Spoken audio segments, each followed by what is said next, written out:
So now if you were to number this, you would have to change some of these to like 9, 10, 11, 12, 13, 14, 15, 16, 17, 18 maybe. But we're sticking with this. We're counting out from the rings. So what do we got? We'll do our methyls with crayon to save ink. So up here we got the 2 methyls in the same place. Methyl, methyl, methyl. So see now when you get these long things that are repeating units, coloring the carbons different colors is taking the education value of this to the next level. Okay, now when I look, I see a couple of these carbons we're getting the red in here, all the sp orbital carbons. Let's see, there's 2 methyls on that chain there too, huh? On these, see, we gotta look at just like that. So put a methyl down here, put a methyl up there. You see what that does is it makes that carbon an sp orbitized carbon. So you could put a little star in those. That's what the professors like looking for, that kind of stuff. What is the orbital on that carbon? And you'll be able to go through, create your own color code. We're changing this, I know, with every other one. So those 3 carbons right in a row all have the same character to it. So let's hone in a little bit on the ring. I know this is going to be hard to see when it's so far away.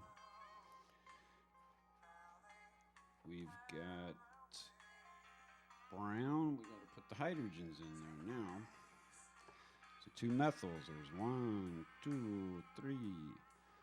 1, 2, 3.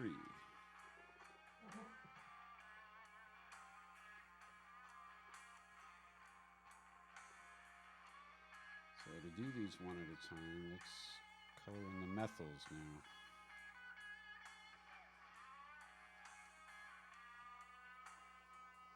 So this would be a lot easier to count how many hydrogens there are instead of counting H's. I mean, God, that'd be impossible, wouldn't it?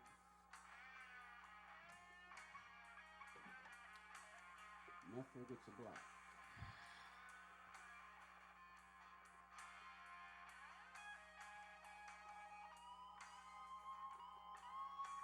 Still in here.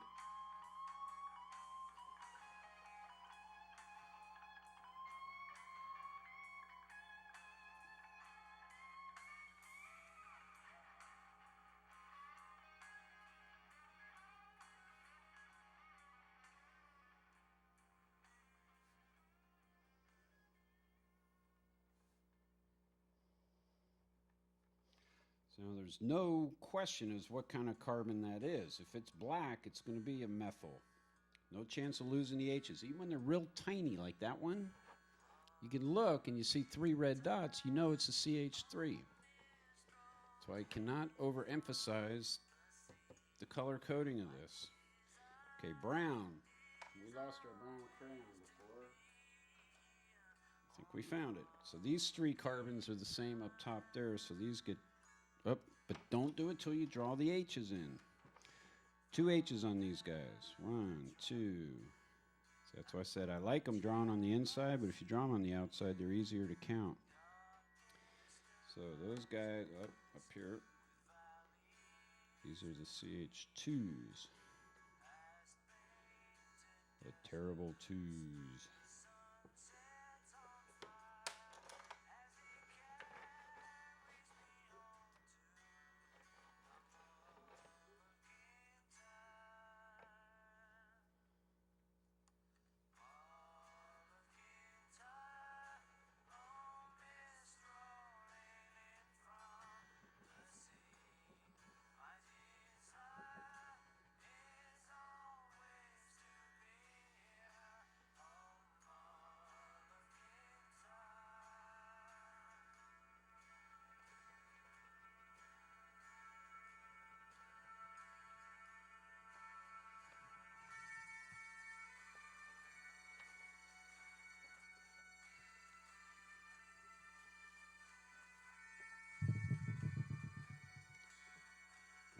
There's a methyl there. See, I didn't get those, did I?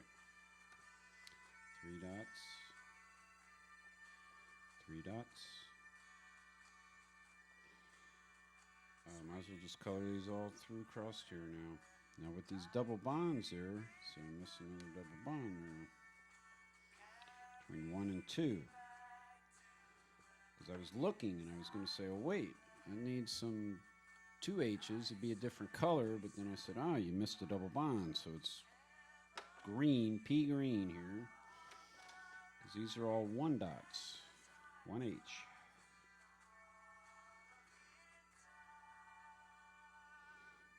See, you draw them all up on top there. They're really easy to count.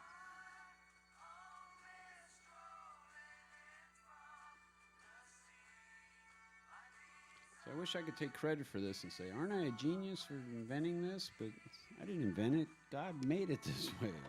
He made it so simple that a child can understand it. Okay, this is the real chemical structure that covers everything that a graduate level nutritional biologist would be talking about, because you got to look at the functional groups in a molecule, and you need to know where the double bonds are, you need to know where the alcohol is, you need to know where the aldehyde is, you need to know what type of bonds there are, because they're different energies. So the whole idea when your food is when you're breaking it down, you're getting the nutritional value from breaking the chemical bonds. Well, some bonds are different than the others. That's why we're coloring these different. Color in the double bond, too, because there's a little bit of electronegativity to it, remember? So other than saving marker space, the colors would come out better. So, again, retinol plus retinol.